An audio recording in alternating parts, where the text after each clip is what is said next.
26 তারিখে যারা কোটিপতি হওয়ার স্বপ্ন দেখছো, তোমাদের উদ্দেশ্যে আমি একটা মেসেজ ড্রপ করতে চাই। শোনো ভাই, অলওয়েজ মাথায় রাখবে, early success is a scam.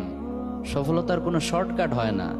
অনেক কাঠখড় পুড়িয়ে স্টেপ বাই স্টেপ গ্রাজুয়ালি সফলতার দিকে এগোতে হয়।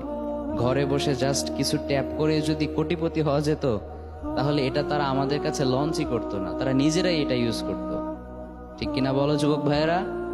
যেমন দেখবে, রোদে পুড়ে এক বাস থেকে আরেক বাসে গিয়ে অনেকে বলে প্যাসেঞ্জারদেরকে, আপনি যদি এটা আপনার ঘরে রাখেন কোনোদিন আপনার টাকার অভাবই হবে না। তো এটা সে নিজে কেন তার ঘরে রাখে না? সে কেন রোদে পুড়ে পুড়ে এগুলো বিক্রি করে? Doesn't make any sense. আরেকটা বিষয় খেয়াল করলে দেখবে, যত বড় বড় স্ক্যামার রয়েছে, ফ্রড রয়েছে, মোস্ট অফ দ্য টাইম এরা ছোট ছোট দেশকে টার্গেট করে, যেখানে প্রচুর বেকার যুবক রয়েছে, তাদের হাতে অঢেল সময় রয়েছে। এর ফলে তাদের সামনে যখন অ্যাট্রাকটিভ নতুন কিছু আসে, প্রপারলি চেক না করে তারা সেটা ট্রাই করে। মোস্ট অফ দ্য টাইম তাদের ইন্টেনশন এমন থাকে যে ট্রাই করে দেখি না, যদি লাইগা যায়, যদি লাইগা যায়, না পেলে নাই, বাট যদি লাইগা যায় তাহলে তো আঙুল ফুলে কলা গাছ। বাট তারা এটা খেয়ালই করে না যে 1-2 সপ্তাহ আমি কোন জিনিসটার পেছনে সময় ওয়েস্ট করলাম, আমার এই সময়ের কি কোনোই মূল্য নেই। এটা আমরা না বোঝার কারণে আজকে আমরা এতটা পিছিয়ে।